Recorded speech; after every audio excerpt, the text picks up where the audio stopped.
नमस्कार. आजपासून पुढचे काही दिवस कुकिंग तिकीट मराठी चॅनेलवर दिवाळी स्पेशल सीरीज सुरू होते आहे. म्हणजे या दिवाळी स्पेशल सीरीजमध्ये तुम्हाला वेगवेगळे मिठायांचे प्रकार, फराळांचे प्रकार बघायला मिळतील. तर सगळ्यात पहिल्यांदा दिवाळी स्पेशल सीरीजमध्ये मी सगळ्यांचं खूप खूप खूप मनापासून स्वागत करते. दिवाळी स्पेशल सीरीजमधला आपला पहिला पदार्थ तर आज आपण पारंपरिक आणि माझ्या आजीच्या पद्धतीने न चुकता बनवता येणारी मस्त खुसखुशीत खमंग चकलीची भाजणी बघणार आहोत. आता ही चकलीची भाजणी 1 किलो प्रमाणात तयार केलेली आहे. हीच भाजणी वापरून मस्त खमंग खुसखुशीत भाजणीची चकलीसुद्धा बघणार आहोत. 1 किलोच्या अचूक प्रमाणात चकलीची भाजणी आणि चकलीसुद्धा भाजणीची बघणार आहोत. तर हा व्हिडिओ संपूर्ण पाहिल्यानंतर यंदाची चकली तुमची अजिबात बिघडणार नाही, तेलात विरघळणार नाही किंवा ती नरम पडणार नाही. बऱ्याचशा चकल्या नरम पडतात, त्यासाठी काय करायचं ते सुद्धा मी तुम्हाला व्हिडिओमध्ये पुढे सांगितलेलं आहे. म्हणून व्हिडिओ अगदी शेवटपर्यंत नक्की पहा. चला तर मग वेळ न घालवता रेसिपीला सुरुवात करूया. चकलीची भाजणी बनवण्यासाठी बऱ्याच जणांच्या मनात प्रश्न येतो, नक्की तांदूळ कोणता वापरायचा आहे. तसा तांदूळ घ्या ज्याचा भात करून बघितल्यानंतर मस्त मोकळा आणि सुटसुटीत होतो. म्हणजेच काय, आपल्याला इथे जुना कोणताही तांदूळ वापरायचा आहे. सोना मसुरी असेल, कोलम असेल, अगदी रेशनिंगचा तांदूळसुद्धा तुम्ही इथे वापरू शकता. तर इथे मी सुद्धा रेशनिंगचा तांदूळ स्वच्छ निवडून घेतलेला आहे. दुसरं म्हणजे कोणतंही घरातल्या एखाद्या वाटीचं किंवा कपाचं प्रमाण घेऊन तुम्हाला घेतलेली सगळी जिन्नसं मोजून घ्यायचं आहे. तर या कपाने आपण बरोबर 2 कप किंवा वजनी म्हणाल तर साधारणतः अर्धा किलो प्रमाणात रेशनचे तांदूळ घेतलेले आहेत. खरं सांगू का, रेशनच्या तांदळाची चकली एक नंबर तयार होते. तुमच्याकडे जर असेल तर नक्कीच रेशनचे तांदूळ तुम्हाला इथे वापरायचं आहे. एक 2 ते 3 पाण्याने चांगलं चोळून तांदूळ आपण स्वच्छ धुवून घेतलेला आहे आणि स्वच्छ धुतल्यानंतर यातलं सगळं पाणी काढून टाकलेलं आहे. आता घरामध्येच पंख्याखाली एखादी ओढणी घालायची आहे, कॉटनचं कापड घालायचं आहे. त्यावर हे सगळे निथळून घेतलेले तांदूळ आपल्याला असं हे पातळ पसरून घ्यायचं आहे. तांदूळ सुकवून घेताना अजिबात ते उन्हाखाली ठेवायचं नाही. अगदी नैसर्गिक वाऱ्यामध्ये किंवा पंख्याखाली तुम्ही सुकून घेऊ शकता. जितकं पातळ तुम्ही पसरून घ्याल तितके तांदूळ तुमचे लवकर सुकतील. तर साधारणतः अर्धा 1 तासामध्ये आपले तांदूळ मस्त सुकून तयार होतात. अगदी जास्त याला सुकवत बसायचं नाही. हातावर तांदूळ घेतलं की पटकन असा पसरला पाहिजे, म्हणजे तांदूळ सुकून तुमचे तयार झालेले आहेत असं समजावं. तर असे हे संपूर्ण तांदूळ सुकलेले एका भांड्यामध्ये काढून घेतलेले आहेत. आपण हे आता एका बाजूला ठेवून देणार आहोत. दुसरीकडे एखादं कॉटनचं कापड चांगलं ओलं करायचं आहे आणि चांगलं करकचून आपल्याला पिळून घ्यायचं आहे. अशा या कॉटनच्या कापडावर घेतलेली सगळी जिन्नस बाकीची आपल्याला मोजून घ्यायचं आहे. ज्या कपने 2 कप तांदूळ घेतलेला होता, अगदी त्याच कपने 1 कप चणा डाळ आपण इथे घेतलेली आहे. ओलं कापड असल्यामुळे हातावर अशी डाळ चोळून घेतली की या डाळीला पावडर वगैरे काही लागलेली असते सगळी निघून जाते आणि अगदी स्वच्छ डाळ आपल्याला तयार मिळते. असं हातावर किंवा हाताच्या तळव्यावर अशी डाळ आपण मस्त चोळून घेतलेली आहे. तर साधारणतः एक 3 ते 4 मिनिटं असं करायचं आहे, म्हणजे स्वच्छ डाळ आपली तयार होते. तर इथे आपण फक्त तांदूळ धुवून घेणार आहोत. बाकी घेतलेली जिन्नस सगळी अशी कॉटनच्या कापडावर पुसून घेणार आहोत. तुम्हाला हवं असेल तर सेम पद्धतीने धुवून सुकून जरी वापरलं तरीही चालू शकेल. स्वच्छ केलेली चणा डाळ सुद्धा एका भांड्यामध्ये काढून घेतलेली आहे. सारख्याच कपने अर्धा कप उडीद डाळ घेतलेली आहे. या ओल्या कापडावरच असं हे हाताने चोळत एक 3 ते 4 मिनिटं आपण डाळ स्वच्छ करून घेतलेली आहे. तुम्ही इथे बघू शकता अशी ही डाळ स्वच्छ झालेली आहे आणि ही सुद्धा डाळ एका वेगळ्या वाटीमध्ये आपण काढून घेणार आहोत. सेम कपने इथे आपण पाव कप मुगाची डाळ घेतलेली आहे. मुगाची डाळ सुद्धा सारख्याच पद्धतीने कॉटनच्या कापडावर घालून अशी स्वच्छ करून घ्यायची आहे. ही पद्धत अगदी सोपी आहे, झटपट होते. वेगळी डाळी तुम्हाला स्वच्छ धुवून सुकवून घ्यावे लागत नाही, कारण अशा डाळीसुद्धा अगदी स्वच्छ आपल्याला तयार मिळतात. तुम्हाला जी पद्धत आवडत असेल त्या पद्धतीत तुम्ही तयार करू शकता. सारख्याच कपने इथे आपण अगदी पाव कप साबुदाणा घेतलेला आहे. सेम कपने पाव कप आपण इथे जाड पोहे घेतलेले आहेत. साबुदाणा पोहे एकाच कापडावर काढून असे स्वच्छ आपण पुसून घेणार आहोत, कारण अगदी थोडे थोडे असल्यामुळे वेगवेगळे करण्याची आपल्याला गरज लागत नाही. हे सुद्धा दोन्ही जिन्नस 2 ते 3 मिनिटं स्वच्छ आपण अशी चोळून घेतलेली आहे. अशी ही सगळी यातली पावडर निघालेली आहे. जी धान्य किंवा डाळी तुम्ही असे स्वच्छ करून घेताय, कापड थोडंसं झटकून स्वच्छ करून घेतल्यानंतरच करायचं आहे. तर असं हे सगळं आपण इथे करून घेतलेलं आहे. पुन्हा याचं प्रमाण तुम्हाला लक्षात घ्यायचं आहे. 2 कप जुना रेशनिंगचा तांदूळ घेतलेला आहे. 2 कप तांदळासाठी 1 कप चणा डाळ, अर्धा कप उडीद डाळ, पाव कप मुगाची डाळ आणि अगदी पाव कप इथे आपण साबुदाणा आणि पोहे घेतलेले आहेत. अशी ही सगळी जिन्नस स्वच्छ करून घेतलेली आहेत. इथे आपण नाश्त्याचा नॉर्मली चमचाने 2 चमचे धने घेतलेले आहेत, 1 चमचा जिरे आणि अगदी पाव चमचा आपण इथे ओवा घेतलेला आहे. बस इतकी जिन्नस बरोबर 1 किलोच्या भाजणीसाठी अगदी परफेक्ट आहे. आता ही सगळी जिन्नस आपल्याला मस्त खरपूस भाजून घ्यायचं आहे. आता चकलीची भाजणी भाजण्यासाठी कोणतीही जाड बुडाची किंवा जड कढई घ्यायची आहे, म्हणजे यामध्ये धान्य करपत नाही. सुरुवातीला कढई चांगली गरम करून घेतलेली आहे आणि यामध्ये सगळ्यात पहिल्यांदा आपण तांदूळ घातलेला आहे. भाजणीसाठी धान्य भाजायचं म्हणजे ते किती भाजायचं हे सुद्धा डिपेंड करतं. खूप जास्त जर भाजलं गेलं तर तुमची चकली तेलामध्ये विरघळू शकते. म्हणून आपल्याला चकलीच्या भाजणीसाठी कोणतेही धान्य असेल, तांदूळ असेल, अगदी कमीत कमी भाजायचं आहे. सुरुवातीला मोठ्या आचेवर 1-1.5 मिनिटासाठी आणि मध्यम आचेवर साधारणतः 1-1.5 मिनिटासाठी, म्हणजे दोन्हीही आपण साधारणतः 3 ते 4 मिनिटं अशी अगदी तळापासून ढवळत रंग हलकासा पांढरट झालेला आहे, मस्त सुटसुटीत झालेला आहे आणि छान यातून हलका फुलका सुगंध यायला लागलेला आहे. तांदूळ भाजताना फार जास्त याचा रंग बदलायचा नाही किंवा अगदीच खरपूस याला भाजायचं नाही. बस इतकंच आपल्याला याला भाजून घ्यायचं आहे, साधारणतः 3 ते 4 मिनिटासाठी. असा हातावर घेतला की मस्त तो कोरडा कोरडा आणि छान सुटसुटीत लागला, म्हणजे तांदूळ आपला भाजणीसाठी तयार झालेला आहे. आता हा तांदूळ एका सेपरेट ताटावर आपण काढून घेणार आहोत आणि जीही धान्य किंवा तांदूळ तुम्ही भाजून घेताय असं लगेचच पसरून पंख्याखाली थंड करण्यासाठी ठेवायचं आहे. आता सारखीच कढई पुन्हा गरम करून घेतलेली आहे आणि यामध्ये आपण चणा डाळ भाजून घेणार आहोत. बाकी डाळीच्या तुलनेत चणा डाळीला भाजायला थोडासा जास्त वेळ लागतो. जर चणा डाळ तुमची कच्ची राहिली तर तुमची चकली फसण्याची शक्यता असते. म्हणून चणा डाळ साधारणतः मोठ्या आचेवर 2 मिनिटं आणि मध्यम आचेवर 2 मिनिटं, 3 ते 4 मिनिटं अगदी तळापासून ढवळत हलका फुलका रंग बदलेपर्यंत, डाळीमधून छान सुगंध येईपर्यंत आपण मस्त भाजून घेतलेला आहे. डाळ भाजताना तुम्ही इथे बघू शकता हलकी फुलकी डाळ काळपट किंवा थोडीशी काळ्या रंगाची झालेली आहे, म्हणजे इतपत आपल्याला ही डाळ छान भाजून घ्यायचं आहे आणि भाजलेली चणा डाळ सारख्या तांदळावर आपण काढून घेणार आहोत. आता ही डाळसुद्धा थोडीशी आपण यावर पसरून घेणार आहोत, म्हणजे हे चांगलं पंख्याखाली थंड होईल. सारखीच कढई पुन्हा गरम करून घेतली. उडीद आणि मुगाची डाळ एकत्र भाजून घेणार आहोत, कारण दोन्हीही डाळीला भाजायला एकसारखा वेळ लागतो.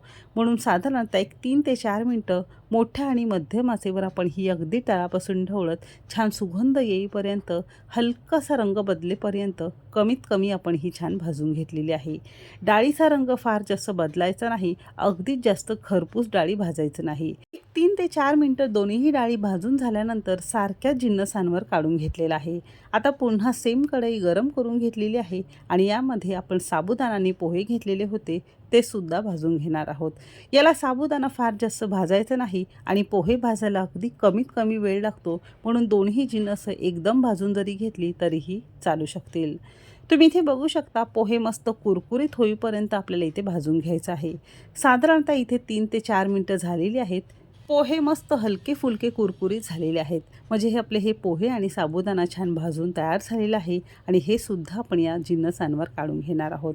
आता सारख्याच कढईवर धने, जिरे आणि ओवा सुद्धा आपण भाजून घेणार आहोत. आता ही सगळी जिन्नस भाजून, कढई खूप जास्त गरम आहे, गॅस जरी बंद केला तरीही चालेल.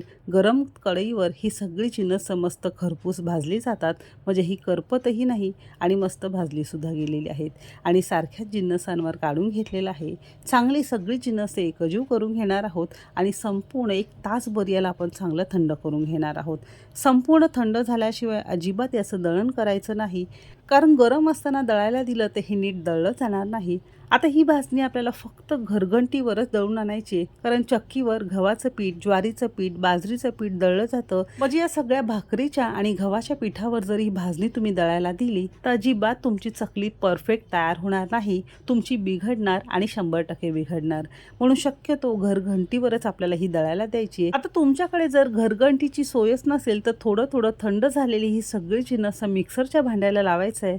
पिठाच्या चाळणीने अगदी 2 वेळा चाळून अगदी फाईन पावडर याची तुम्हाला करून घ्यायचं आहे. जसं आपण भाकरीसाठी पीठ दळतो अगदी तसंच हे पीठ आपल्याला दळून घ्यायचं आहे. तर मी सुद्धा मिक्सरलाच ही पावडर अशी करून घेतलेली आहे. मिक्सरला करून घेतल्यानंतर पुन्हा पिठाच्या चाळणीने अशी चाळून घेणार आहोत, म्हणजे यामध्ये छोटे मोठे जे कण राहिलेले असतात असे सगळे चाळून आपले स्वच्छ मिळतात.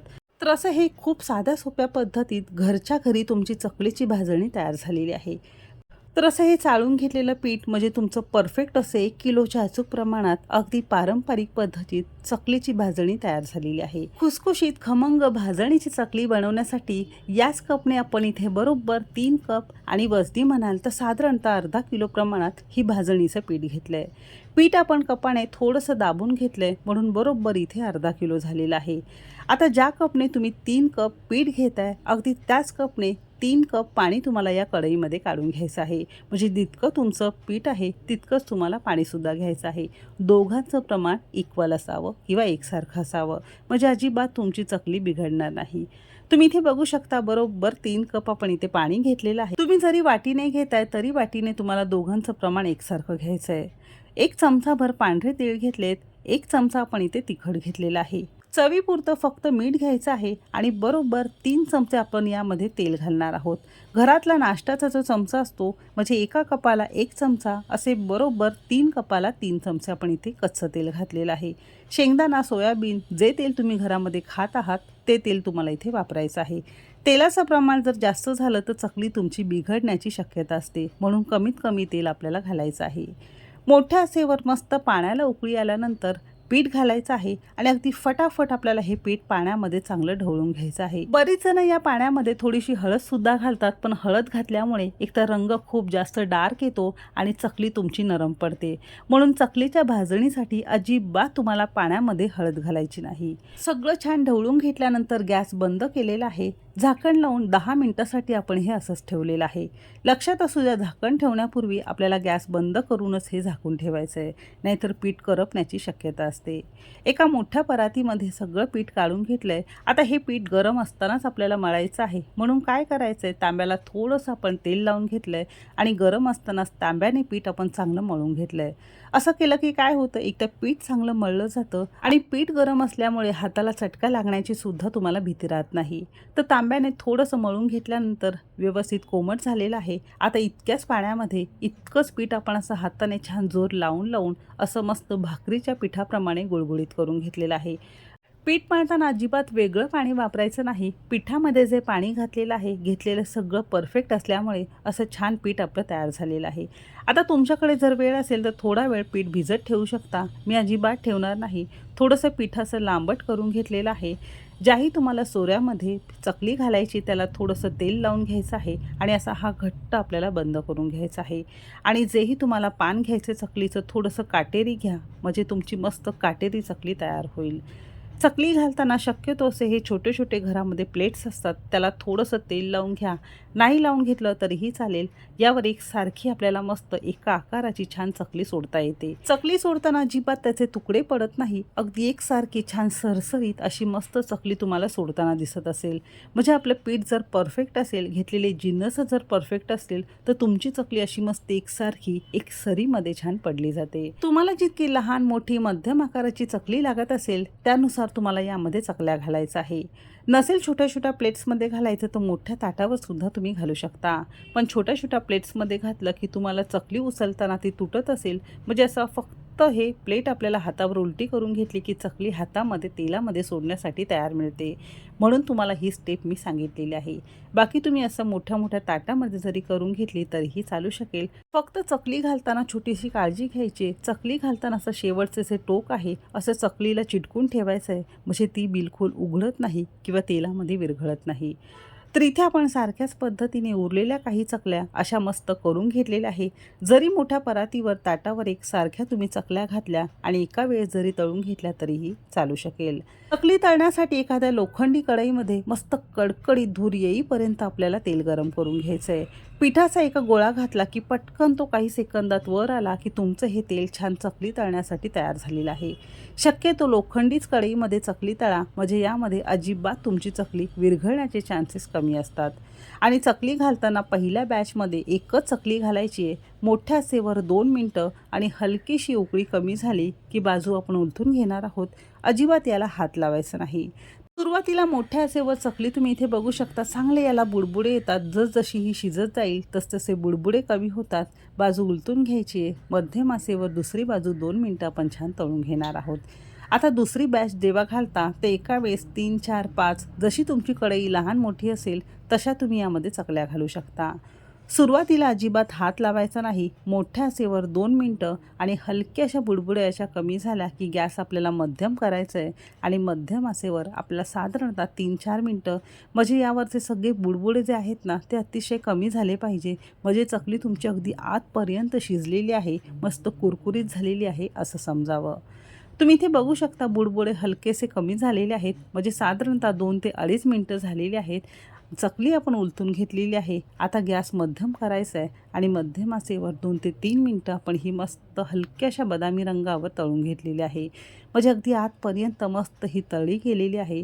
तुम्ही इथे बघू शकता तेलात अजिबात आपली चकली कुठे फुटलेली किंवा सुटलेली तुम्हाला दिसत नसेल. अगदी स्वच्छ तुम्हाला इथे तेल दिसत असेल. अगदी सारख्याच पद्धतीने उरलेल्या सगळ्या चकल्या आपण छान तळून घेणार आहोत. चकलीची भाजणी जर तुमची तयार नीट झाली नाही तर चकली तुमची तेलामध्ये विरघळते, ती नीट तयार होत नाही. म्हणून व्यवस्थित भाजणी करा आणि सगळ्या सांगितलेल्या टिप्स वापरून चकली अशी तुम्ही तयार करू शकता. तर अगदी सारख्याच पद्धतीने उरलेल्या सगळ्या चकल्या आपण अशा तयार करून घेणार आहोत. एकही चकली आपली तेलामध्ये तुम्हाला इथे कुठे सुटलेली, फुटलेली किंवा विरघळलेली दिसत नसेल. अगदी कमीत कमी तेलामध्ये मस्त खुसखुशीत, कुरकुरीत भाजणीची अगदी पारंपरिक पद्धतीत माझ्या आजीच्या पद्धतीने आज मी तुमच्यासोबत भाजणीची चकली शेअर केलेली आहे. चकली तळण्यासाठी अशी कोणती एखादी नेट घ्या किंवा तुम्ही टोपल्यामध्ये काढू शकता. म्हणजे एक्स्ट्रा सगळं तेल निथळून जाईल आणि वरच्या चकल्या अगदीच मस्त कमी तेलकट आणि मस्त कुरकुरीत तयार राहतील. पंख्याखाली संपूर्ण 2 तास आपल्याला चकल्या थंड करून घ्यायचं आहे. संपूर्ण थंड झाल्यानंतरच एखाद्या पिशवीमध्ये किंवा हवाबंद डब्यामध्ये तुम्हाला हे भरून ठेवायचं आहे. तर बरोबर 1 किलोचं अचूक प्रमाण वापरून चकलीचं भाजणी केलेली आहे आणि त्यातलं अर्धा किलो पिठाची चकली करून दाखवलेली आहे. तर अशी ही यंदाच्या दिवाळीला सगळ्या टिप्स वापरून तुम्ही सुद्धा भाजणीचं पीठ आणि भाजणीची चकली नक्की करून पहा. बऱ्याचदा काय होतं, चकली बनवल्यानंतर ती कुरकुरीत राहते, दुसऱ्या-तिसऱ्या दिवशी ती नरम पडते. मग अशा वेळेस तुमच्याकडे जर मायक्रोवेव्ह असेल तर 2 ते 3 मिनिटं मायक्रोवेव्ह तुम्हाला चकलीला करून घ्यायचं आहे. जर तुमच्याकडे मायक्रोवेव्ह नसेल तर गरम तव्यावर चपाती भाकरी झाल्यानंतर चकल्या मस्त दोन्ही बाजूने आपल्याला कुरकुरीत 2 ते 3 मिनिटं भाजून घ्यायचं आहे. चांगलं थंड झाल्यानंतर डब्यामध्ये भरून ठेवायचं आहे. किंवा सुरुवातीला चकल्या जर तेलामध्ये छान तुम्ही तळून घेतल्या की त्या अजिबात नरम पडत नाही. तर आजची ही मस्त कुरकुरीत खुसखुशीत रेसिपी कशी वाटली कमेंट करायला विसरू नका. रेसिपी कोणत्या शहरातून बघताय ते सुद्धा नक्की सांगा. चला तर मग भेटू एक मस्त आणि जबरदस्त रेसिपीसोबत. तोपर्यंत मस्त खा आणि स्वस्त रहा.